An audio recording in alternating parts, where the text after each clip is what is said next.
โลกอย่างเย็นเย็นอานุตตโรโภวิสัทธัมมัสสารถิผู้สามารถฝึกผู้รู้ที่สมควรฝึกได้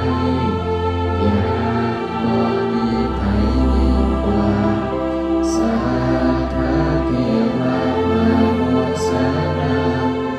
เป็นผู้สอนของเทวดาและมนุษย์ทั้งหลายพุทโธเป็นผู้รู้ผู้ตื่นผู้เบิกบานด้วยธรรมภควติ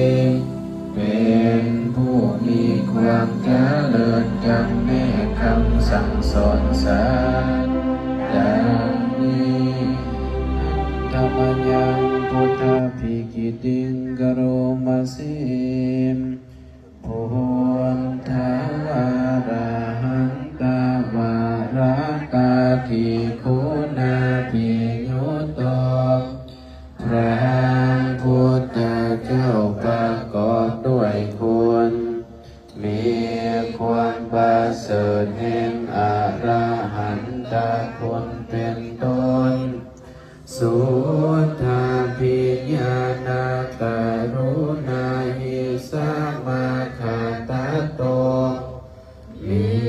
พระองค์อันประกอบด้วยพระญาณและพระกรุณาอันบริสุทธิ์โพเทสิโยสุสานาตังกามลังวาสุโรพระ